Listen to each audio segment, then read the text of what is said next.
Hello friends, তো এই ভিডিওতে আমি আপনাদেরকে দেখাবো যে ইনস্টাগ্রাম অ্যাকাউন্টে টু ফ্যাক্টর অ্যাথেন্টিকেশন কিভাবে অন করবেন। তো আজকাল ইনস্টাগ্রাম অ্যাকাউন্ট ভীষণ হ্যাক হচ্ছে, আর একবার হ্যাক হয়ে গেলে তা রিকভার করা ভীষণ মুশকিল।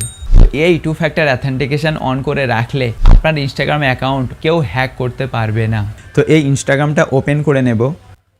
তো তারপর আমাদের সামনে এইরকম ইনস্টাগ্রামটা ওপেন হয়ে যাবে। তো এখানে একদম নিচে ডান দিকে এই যে আমাদের প্রোফাইল লোগো রয়েছে, এর উপরে টাচ করব। তো তারপর এখানে এই যে একদম উপরে ডান দিকে তিনটে লাইন রয়েছে, এর উপরে টাচ করব। তো এখানে একদম প্রথমেই এই যে রয়েছে অ্যাকাউন্ট সেন্টার, এর উপরে টাচ করব। তারপর এখানে এই যে রয়েছে পাসওয়ার্ড অ্যান্ড সিকিউরিটি, এর উপরে টাচ করব। তো তারপর এখানে এই যে রয়েছে টু ফ্যাক্টর অ্যাথেন্টিকেশন, এর উপরে টাচ করব।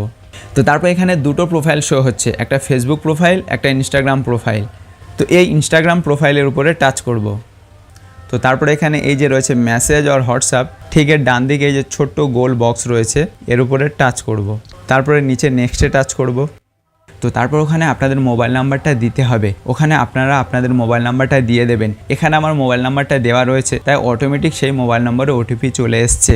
তো ওটিপি আপনাদের মোবাইল নম্বরে SMS-এ কিংবা হোয়াটসঅ্যাপের মাধ্যমেও আসতে পারে। তো এখানে ওটিপিটা দিয়ে দেবেন। তো এখানে আমি ওটিপিটা দিয়ে দিয়েছি এবং তারপরে এই যে নিচে নেক্সটে টাচ করব। তারপর এই যে two factor authentication is on, মানে টু ফ্যাক্টর অ্যাথেন্টিকেশনটা অন হয়ে গেছে। তারপর এই যে নিচে ডানে টাচ করব।